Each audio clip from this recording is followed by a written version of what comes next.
Good evening, everyone. You made it to Thursday. I have another show for you tonight talking about relationships, sharing some humor. But I want to ask you, fill in the blank. Relationships are dot, dot, dot. What's the first thing that comes to your mind? What comes to your mind when you think about relationships, especially right now? There's a lot going on with relationships right now. Let's start off with some humor. Let's start off with communications, because communications, it all comes down to it. We've talked about it the past few nights, and typically relationships break down, or the conflict or the challenges come in through, typically, if you've been joining, trust and communication. Trust and communication, they're the two areas that typically where the breakdown typically happens. Communications and trust. But let me hear from you. What are relationships for you? What comes to your mind when you hear about relationships? What comes to your mind? Are they challenging? I know when I have this conversation, good evening, Mandy. Most people say relationships are hard. They say relationships are hard. Are relationships hard? What comes to mind? There's no right or wrong answer here. This is simply your experience. What is your experience? And I'm going to jog your memory here tonight. I want you to think about a relationship. Now, this doesn't have to be romantic, by the way. I want you to think about a relationship that you are fond of or were fond of. Let's go past. That could be still true in the present. Think about a relationship that you're fond of or were fond of. Do you have it? Think about it. I want you to think about a relationship over the years that you were fond of. I'm eating. The relationship with my food is delectable. Well, there you go. We didn't even talk about relationships with the food. I'm warming you up here tonight, and I'm going to be reading from this book. I'm going to continue on with the mantras. I'm going to share them with you, give you my perspective on them, and so we can go deeper and understand relationships a little bit better. Shall we start off with some humor? Let's see what I got. Let's see what we got. Yeah, here we go. All right, here we go.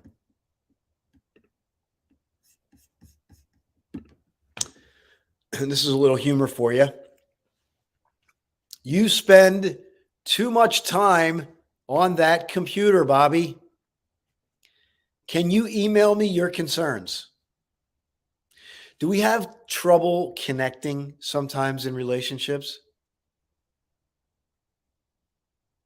Because the mind of what we have to do never stops, and we don't, it's like we're walking by, and I look at it, this way. If you were walking by a plant, if you had a live plant, would you water it?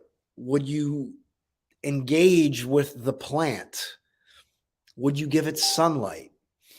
I think sometimes with relationships, we feel like we need to sink all this time in an hour, 2 hours. We got to plan a date night. We have to have a sit-down meeting. And a lot of times it's like watering the plant. It's just merely making a few moments. That watering is just another way to connect. Can I connect with that person in my life? If you're a human being, are we listening? Are there any extraterrestrials listening tonight? Is there any UFOs listening tonight?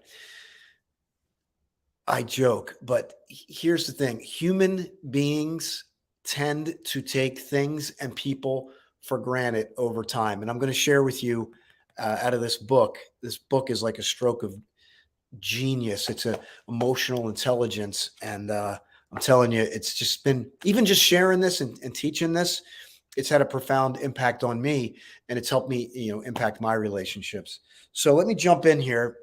And we'll do another joke here in a moment, but let's go into the mantras. Let's go into these mantras and let's see what else we can glean from this. The first mantra was, I am here for you. And we've reflected on that, being present with another human being, not like Bobby on the couch saying, please send me an email with your concerns, right? The second mantra is, I know you are there and I am happy. So if someone says, I'm there for you, this is, I know you are there and I am happy. The third mantra was, I know you are suffering, recognizing when somebody else is in pain. The fourth one is, I am suffering. That's communicating that you're unhappy in the relationship. Now, shall we move on to the fifth one? Now we get to the good stuff. This is a happy moment. This is a happy moment. The fifth mantra. This is a happy moment. When you're with the one you love, you can pronounce this mantra. And you know what? I'm going to go, it doesn't have to be with one you love. You can have happy moments with people that you love, not the one you love. Not necessarily romantic only. You can say, this is a happy moment that we're spending together. How about it? Why don't we acknowledge it? Like the watering of the plant. This is a happy moment. It's not auto-suggestion or wishful thinking. It's waking up to the conditions of happiness that are there. I love that verbiage. Waking up to the conditions of happiness. How many times are we asleep in the conditions of happiness? Maybe you're not mindful enough, so you don't recognize them. This mantra is to remind us that we're very lucky. We have so many conditions of happiness. And if we don't enjoy them, we're not wise at all. So when you're sitting together, walking together, eating, Mandy, eating, or doing something together, breathe in mindfully and realize how lucky you are. Mindfulness makes the present moment into a wonderful moment.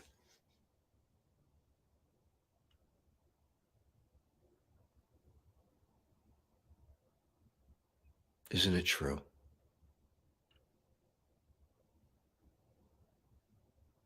The human tendency is to make the future moment more valuable than the present moment. And it's okay to fantasize in our minds and aspire and create visions, because without vision, the people perish. We need those exciting visions. But let's remind ourselves to be present in the moment and value the person we're sitting across from and say, this is a happy moment. Hello, Michelle. Let's share a little bit of humor for you.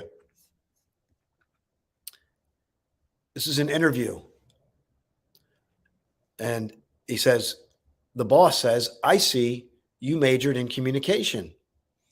The man says, no, miscommunication. The boss says, but your CV clearly says communication.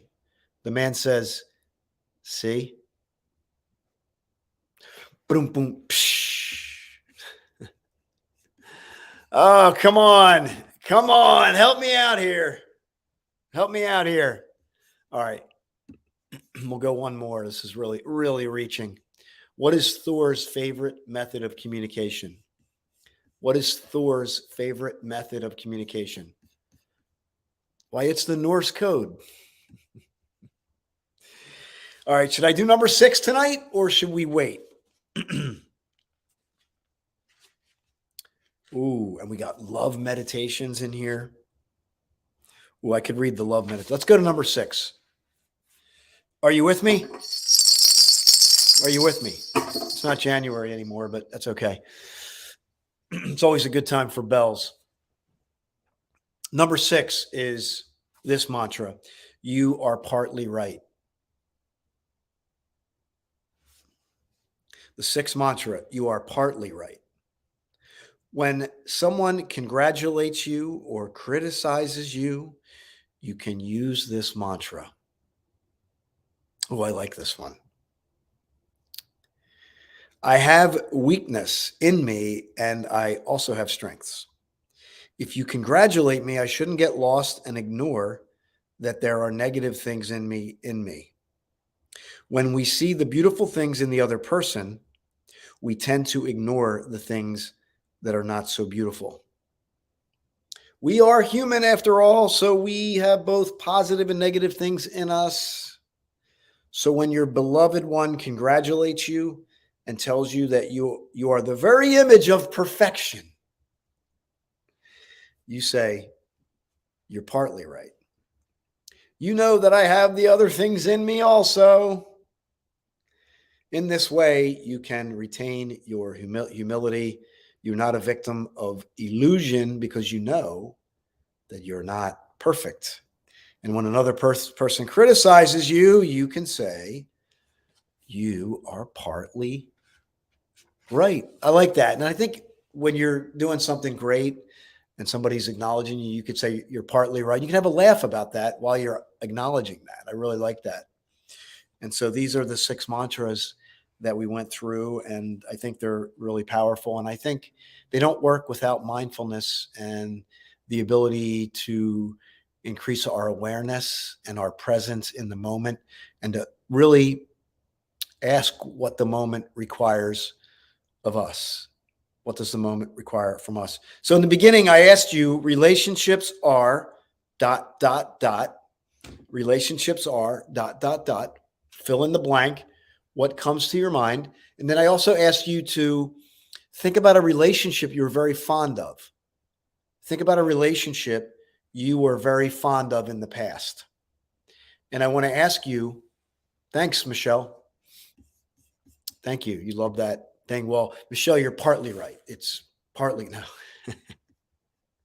Boom, boom. Okay. And then the other thing I want to ask you is, what did that relationship that you can think of that you were fond of, what was it about that relationship? Think about it. What was it about that relationship? So when I think about that, I would reflect that it was mutual respect, understanding, encouragement. Those things come to mind when I think about a fond relationship that I had. Very little, conflict talked through with mutual respect, not assuming like, how could that person do that? And then there's that heightened emotional state which colors the situation and the person in a way that is not 100% true, right? We just talked about it. You're partly right when someone criticizes you. So this is really, really important. You see what I'm saying? So think about it. So Mandy's saying, in a relationship from the past that you were fond of, what was it about those relationships that you think added that? And so Mandy's saying patience, listening to understand. Very important. Very important. Let me grab some of your shells. Oh, Michelle's going to take the bells over the cowbell. Okay, here we go now. Now we're going to talk about the bell. Now we got to have the bell conversation. But I'm going to get the cowbell out. Where's the cowbell? I am a big fan of the cowbell. We love the cowbell here. It's a great way to communicate. So, Michelle, unless you have a better idea, oh, I shouldn't have said that because she probably will. Has this served you? Mindfulness is so important. It's a daily practice.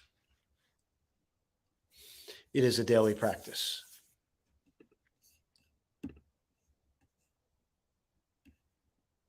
People tend to criticize and not have any validation because the emotion gets high. And when we're in it, we know when I always say this thing, if you got, let's see, logic, emotion, right? And then when the emotion gets high, it's like the logic. Let me do it the other way. Sorry, we go. Emotion gets high, logic. Right? Am I right? So so if this is stimulus response, right? This could be the most valuable lesson on here right now. Emotional response. Here's what most people are. Emotion gets high, logic goes low, right? And that is where people respond. They don't respond, they react. Think about this. Somebody cuts you off in traffic. Somebody doesn't get back to you. Somebody, all of a sudden, emotion goes high. Your ability to process what's happening goes low. Emotional intelligence. Pause.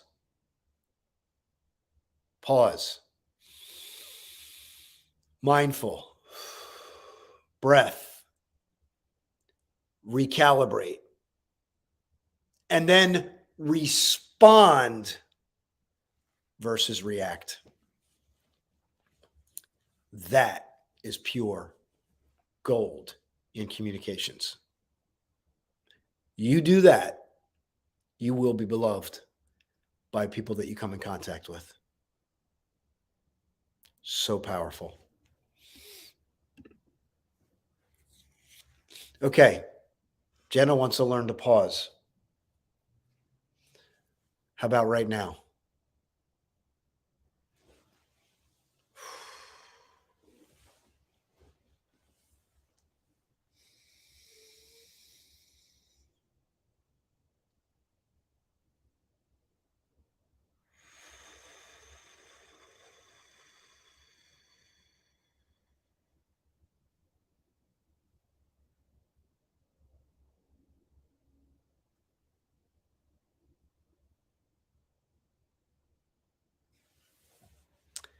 Just pause.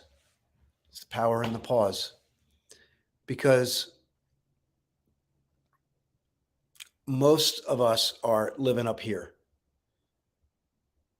We're in our heads because we're thinking through every possible scenario of what could happen, who did what, situation. And the moment we pause,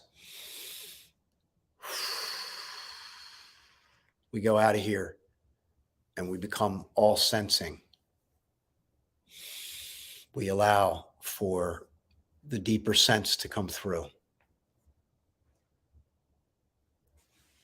And we can get distinctions, and then we can choose our response. And it doesn't always happen. But again, it's a practice. I mess up all the time, but I also get it right a lot, and then you just keep practicing. There is no fire where there are no flames. There's going to be flames. I think you're talking about emotion. It's going to be flames. There's going to be emotion. It's going to fire. The engines are going to fire up. Sometimes people get burned. But the more aware and conscious you are, the more you can respond and not react. And you change people's lives. You change people's lives when you do that. And people tell you things that you can't even believe they're telling you. They can feel your presence. They can feel this is a person I can trust. I've had people tell me things I can't even wrap my head around. Wow, I can't believe you shared that with me. It's like, and then you almost feel it's sacred ground.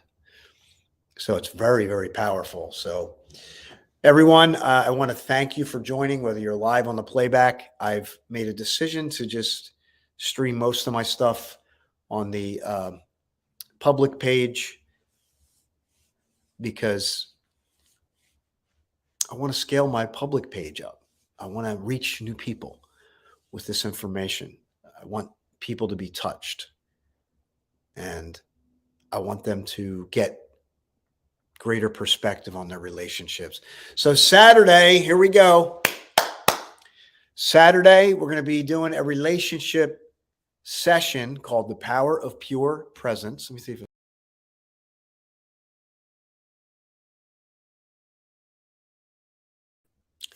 and you are free to join. And I'm going to share the link right now so you can register and we can have some fun. What do you think? And we can talk more about this and, but what do you say relationships are? Did you answer my questions? Saturday. Like the inspiration chair, you can feel yes, we're going to be doing the inspiration chair. We're going to be doing all kinds of really cool stuff. You are going to love it. Love it. Love it. Everyone, I appreciate you. Party at Austin's house. We're going to have a party. Absolutely. We're going to have a celebrate good times. Come on. Why not? Well, why not? Let's celebrate. Let's celebrate. Have a good time and enhance the human experience while we're here. Why not? All right, everyone, get yourself registered if you haven't. That goes for you, Michelle. Actually, Michelle's registered. Mandy's registered. Jenna's registered. We need to get some more people registered. All right, everyone. Bye for now. I'm going to do my best to come back on tomorrow night. It's getting close to Valentine's Day, and there's a little love meditation in here. And I'm going to read it tomorrow night. How's that? If you want to join me somewhere around 7, and we'll talk more. For now, there is more for you, my friend. This is Austin, your transformational coach, the founder of Flashpoint. We create transformational experiences that lead you to your Flashpoint. Manifest the moment of your big breakthrough in 2022. Bye for now. Thanks for being here.